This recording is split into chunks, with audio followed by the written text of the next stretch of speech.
تو دنیا اللہ متعارف اللہ تعالیٰ کا یہ ارشاد ہے ہر انسان نے مرنا ہے، مرنے کے بعد قیامت والے دن دوبارہ زندہ کیے جائیں گے، اور اس دن جو جیتا وہ ایسا جیتے گا کہ پھر کبھی ہارے گا نہیں، کامیاب ہونے والا۔ اور اس دن ہار گیا نا، وہ کبھی پھر دوبارہ موقع نہیں ملے گا جیتنے کا۔ اور وہ جو فیصلہ ہونا ہے وہ ایمان کے اوپر ہونا ہے، توحید کے اوپر ہونا ہے۔ اگر آپ دنیا میں اللہ کے بندے بن کے زندگی بسر کریں گے، اللہ کے بندے، تو وہاں کامیاب ہو جائیں گے۔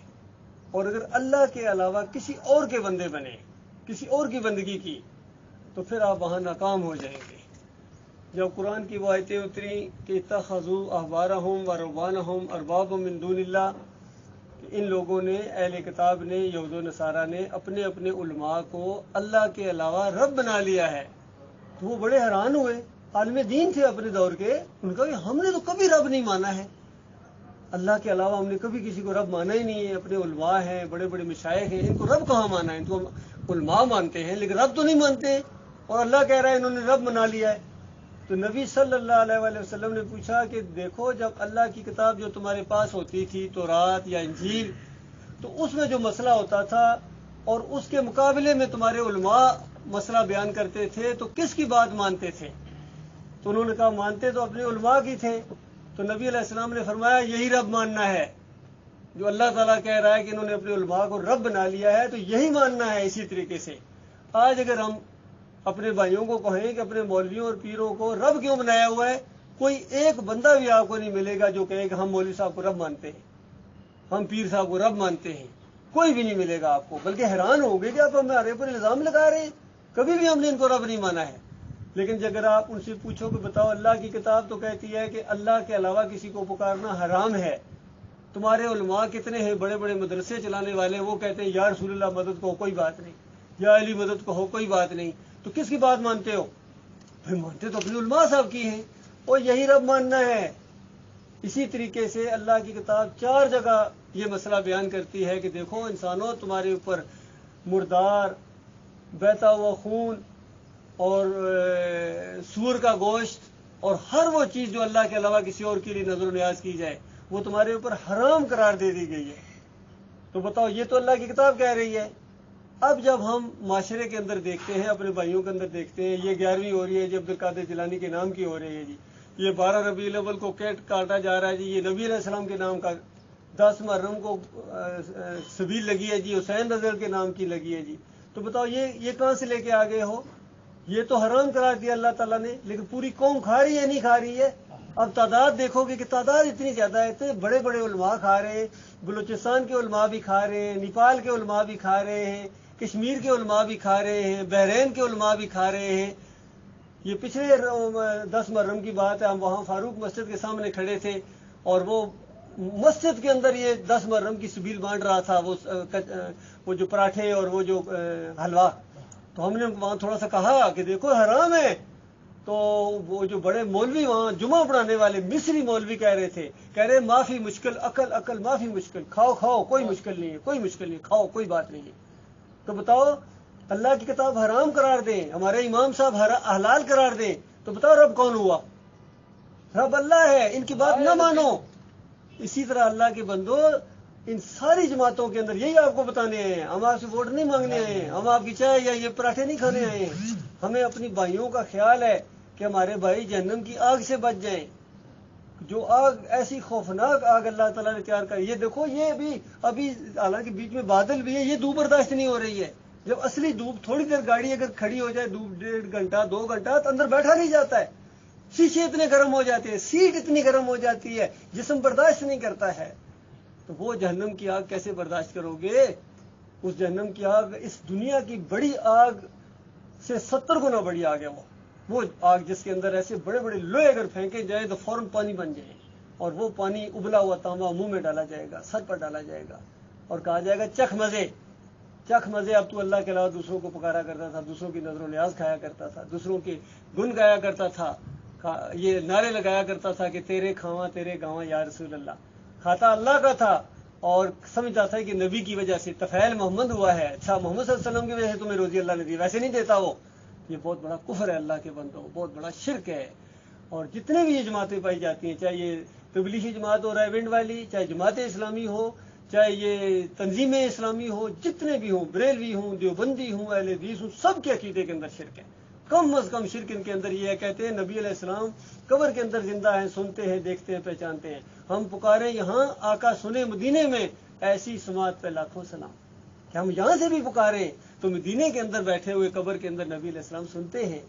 اور دوسرے اہل حدیث اور دیوبندی کہتے ہیں یہاں سے نہیں سنتے ہیں، قبر کے اوپر جا کے پکارو تو سنتے ہیں۔ وہاں جامی مولا، یہ تبلیغی جماعت کے اندر لکھا ہوا، کہتے ہیں جامی صاحب تھے، بڑے بزرگ تھے، اور انہوں نے ایک نعت لکھی، اور اس کے بعد نعت جا کے پڑھنے کا ارادہ رکھتے، ابھی صرف ارادہ ہی کیا تھا کہ مدینے جاؤں گا، قبر کے اوپر یہ نعت پڑھوں گا نبی علیہ السلام کی شان میں۔ تو وہ جو مدینے کا والی تھا، گورنر کی خواب میں آیا اور اس نے کہا کہ دیکھو جامی کو جو مدینے نہیں آنے دینا ہے۔ اس نے کہا کیوں؟ اس نے کہا وہ بس روکو اس کو۔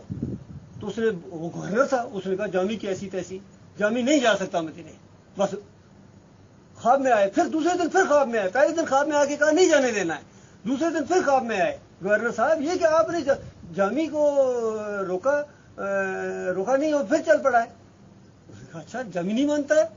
تیسرے دن وہ جو گورنر تھا اس نے پکڑ کے جیل میں ڈال دیا جامی کو، تو کیوں جاتا؟ میں تمہیں منع کرتا ہوں مت مدینے جا، تو پھر شروع کر دیتا ہے۔ پھر تیسرے دن کہتے ہیں نبی علیہ السلام پھر خواب میں آئے کہ جامی کو تم نے جیل میں ڈال دیا۔ کوئی مجرم نہیں ہے، چور ڈاکو نہیں ہے، وہ تو میرا عاشق ہے، اس نے نعت لکھی ہے اور ارادہ رکھتا ہے کہ میری قبر کے آگے اوپر پڑے گا، اور پھر اگر اس نے قبر کے اوپر میری نعت پڑھی تو میں مجبور ہو جاؤں گا کہ اپنا ہاتھ نکالوں گا اور پھر مسافہ کروں گا پوری دنیا میں۔ لیکن یہ فتنہ بنے گا بات، اندازہ لگاؤ اللہ کے بندو، یہ سکھایا جا رہا ہے۔ حالانکہ نبی علیہ السلام مدینے والی قبر میں زندہ ہی نہیں ہے، وہ تو جنت الفردوس میں زندہ ہے۔ قرآن و حدیث کا تو یہ مضمون ہے، جنت الفردوس، کتنی اعلیٰ جنت اللہ کے بندو۔ اور اس جنت الفردوس میں حدیث میں آتا ہے کہ جو سب سے بلند مقام ہے، سب سے اونچا مقام ہے، شہداء سے بھی اونچا مقام ہے، وہاں نبی علیہ السلام کا وہ مقام ہے، وہاں ان کی جگہ ہے، قیامت تک وہاں رہیں گے، الوسیلہ اس کا نام ہے۔ قیامت کے دن پھر سب انسانوں کو دوبارہ بنایا جائے گا، انبیاء کو بھی، شہداء کو بھی، صالحین کو بھی، کافروں مشرکوں کو بھی، اور میدان محشر لگے گا، اور اس کے بعد جو مومن ہوں گے وہ جنت میں جائیں گے اور مشرک کافر جہنم میں دھکیل دیے جائیں گے۔ یہ کچھ ہونے والا ہے اللہ کے بندوں۔ یہ آج یہ ان سی چیزوں سے متاثر نہ ہو جاؤ۔ اتنی بڑی پارٹی آئی تھی جی، دور دور سے بڑے بڑے علماء آئے تھے جی، بڑے بڑے علماء آئے تھے تمہیں شرک سکھانے کے لیے، کفر سکھانے کے لیے، اللہ کے بندوں، اللہ کی کتاب سے ہٹانے کے لیے آئے تھے۔ اس لیے تعداد مت دیکھو، کوئی ہم نے تو نہیں لکھی ان کی کتاب، انہوں نے خود لکھی ہے۔ میرے پاس 7 کتابیں ان کی پڑھی ہیں جو مختلف ملکوں سے آئی ہیں، سری لنکا سے آئی ہے، کراچی پاکستان سے آئی ہے، یہاں سے بھی لیے ہیں، سب کے اندر یہ شرکیہ واقعات موجود ہیں۔ اب اللہ کے بندو، جب ہم اپنے پیارے بھائیوں کو سمجھاتے ہیں کہ دیکھو اس کا انجام آگ ہے، تو اس کے بعد تم مارے جاؤ گے، تمہاری یہ تسمیاں، تمہاری یہ تجدید گزاریاں، تمہاری یہ تبلیغیں تمہارے منہ کے اوپر ماری جائیں گی۔ اللہ کی کتاب کو جھٹلانے والوں، قبر پرستوں، جس طرح ہندو بتوں کو پوجتا ہے، تم قبروں کو پجاری ہو، اسی طریقے سے وہ بھی کہتا ہے میرے بت سنتے ہیں، دیکھتے ہیں، پہچانتے ہیں۔ آپ کہتے ہیں قبریں سنتی ہیں، دیکھتی ہیں، پہچانتی ہیں۔ بتاؤ فرق ان دونوں میں، عقیدے میں کیا فرق ہے؟ کوئی فرق نہیں ہے اللہ کے بندوں۔ مومن جو ہوتا ہے وہ اللہ کو پکارنے والا ہوتا ہے۔ سارے مسلمان، سارے انبیاء اللہ کو پکارا کرتے تھے، اللہ کے سامنے رکوع کرتے تھے، سجدے کرتے تھے۔ کسی نبی نے دوسرے نبی کو سجدہ نہیں کیا ہے، کسی نبی نے دوسرے نبی کو مدد کے لیے نہیں پکارا ہے۔ ابراہیم علیہ السلام، نوح علیہ السلام کو کبھی مدد کے لیے نہیں پکارا۔ جب یہ آگ میں ڈالے جانے لگے تو کہنے لگے حسبی اللہ و نعم الوکیل، اللہ میرے لیے کافی ہے۔ اسی لیے اسی طرح ایوب علیہ السلام نے مدد کے لیے اللہ کو پکارا۔ یونس علیہ السلام نے مچھلی کے پیٹ کے اندر کس کو پکارا تھا؟ اللہ کو پکارا تھا۔ خود نبی صلی اللہ علیہ وسلم جنگ بدر میں جب رو رو کے گڑگڑا کے کس کو مدد کے لیے پکار رہے تھے میرے بھائیوں؟ غور کرو، نہ موسیٰ علیہ السلام کو پکارا، نہ ابراہیم علیہ السلام کو پکارا، نہ داؤد علیہ السلام کو پکارا۔ وہ بڑے بڑے جنگجو گزرے تھے، حالانکہ داؤد علیہ السلام بڑے، سلمان علیہ السلام بڑے جنگجو گزرے تھے، اور یوسف علیہ السلام اور سارے ابراہیم علیہ السلام بڑے جنگجو گزرے تھے، لیکن محمد صلی اللہ علیہ وآلہ وسلم نے کسی ایک کو بھی مدد کے لیے نہیں پکارا۔ کیوں؟ یہ شرک ہے۔ یہ تو مشرکوں نے پکارا، مشرکوں نے پکارا تھا، یا ابل مدد، یا فلاں مدد۔ اللہ تعالیٰ کا آج تمہاری کوئی مدد کے لیے نہیں آئے گا، آج تمہیں مار پڑے گی، اور اس کے بعد دم دبا کے بھاگے۔ یہ ہماری ساری تاریخ ہے اللہ کے بندو۔ آج مسلمانوں کی جو درگت بنی ہوئی ہے پوری دنیا کے اندر، اور خاص کر ہمارے ملک پاکستان کے اندر، اس کی وجہ یہ ہے، حالانکہ نمازی موجود ہیں، تہجد گزار موجود ہیں، تبلیغیں کرتے ہیں، لاکھوں کی تعداد، مسجدوں میں جگہ نہیں ملتی ہے رمضان کے اندر، باہر روڈوں پر جائے نماز بٹھائی ہوتی ہے اللہ کے بندوں، بیت اللہ میں باری نہیں آتی ہے عمرہ کرنے کی، حج کرنے کی، اللہ کے بندوں۔ یہ ساری یہ قوم کرتی ہے، لیکن ساتھ ساتھ شرک بھی کرتی ہے، اور شرک اللہ کو گالی ہے۔ اللہ کو گالی دینے کے بعد اگر کوئی کہے کہ میرا عمرہ قبول ہوگا، میرا حج قبول ہوگا، میری تہجد قبول ہوگی، تو اللہ کے بندو یہ بہت بڑا دھوکہ ہوگا آپ کے ساتھ۔ یہ بات آپ کو بتانے آئے ہیں۔ بات اچھی لگے ہم بار بار آتے رہیں گے، نہیں اچھی لگے ایک دفعہ آپ کہہ دیں گے مت آیا کرو، ہم دوبارہ ادھر رخ بھی نہیں کریں گے، کیونکہ دنیا بھری پڑی ہے۔ ہاں یہی ہماری دیکھو یہ ہمارے دیکھیے ہمارے فرق ہے، یہی فرق ہے ہمارے اندر۔ ہماری بھی بات سنو، تبلیغی جماعت والوں کی بھی بات سنو، اسلامی جماعت والوں کی بھی بات سنو، سب کی سنو، ہم نہیں کہتے نہ سنو، ہم کہتے سنو۔ ہاں کر سکتے بالکل، اس لیے ہم نے کچھ بہت کیا، کوئی اس طرف آ گیا، کوئی اس طرف آ گیا، کوئی بولتے ہم کن کریں، جدھر دل کرے جاؤ، جدھر دل جا رہے اس کے پاس بالکل ان کا نہیں بیٹھ رہے ہم کیا ہم نے آپ کوئی بات نہیں بھائی، جس کو بولے گے بول رہے دن سے زبردستی سے دیکھو اللہ کے بندو، اللہ کہہ رہا ہے کو انفسکم واہلیکم نارا، یہ قرآن کے سارے واقعات ہیں۔ پہلے اپنی جان کو بچاؤ، بیوی بھی بعد میں آئے گی، بچے بھی بعد میں آئیں گے، ابو بھی بعد میں آئے گا، پہلے اپنی جان کو بچاؤ اگر بچا سکتے ہو تو۔ کوئی مانتا ہے تو ٹھیک ہے، نہیں مانتا تو نہ مانے، اس کو کہو ٹھیک ہے بھائی اکیلے جاؤ، ہمیں کیوں ساتھ جہنم میں گھسیٹ کے لے جا رہے ہو، وہاں جا کے خود بھگتو گے، ہم نے تمہیں منع کر دیا ہے۔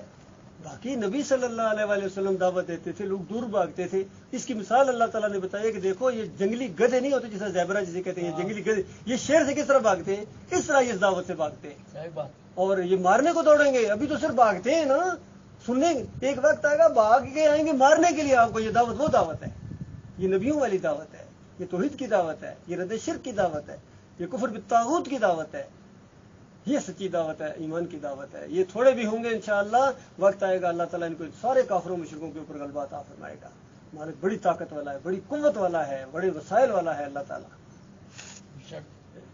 ہم تو بیٹھتے ہیں، جو بھی ہوتا ہے ہم اتنا دور دور جاتے ہیں اللہ کا بات کے لیے، کیوں ہم پتہ نہیں کتنا گناہگار ہے۔ سب کچھ محنت کیا ہے، بول رہے اچھا کھانا کھائے گی مل کے بیٹھے گے، ہم نے کھانا کھایا، ہم باہر آ گیا، ایک ایک بھاگ گیا، کوئی بات اس کو چھوڑیے، پن پہ لگا۔ دیکھیے بھاگ نہیں گئے، اس اوپر والے نے بگایا ہے، ہمارا یہ ایمان ہے۔ وہ نہیں چاہتا ہے، کیوں؟ وہ دلوں کے اوپر دیکھتا ہے، دل میں کس کے خیر ہے اس کو لائے گا، جس کے دل کے اندر ہی ٹیڑھا وہ کیسے آئے گا، وہ نہیں آ سکتا۔ یہ کوئی نہ کہے کہ میں نہیں آیا، وہ آنے ہی نہیں دیتا ہے۔ جس کو یہ بات اچھی لگے وہ اللہ کا شکر ادا کرے، جس کو نہیں اچھی لگے وہ اپنے آپ کو کوسے۔ ٹھیک ہے، اجازت ہے جی؟ شاہی بنا نہیں پہلے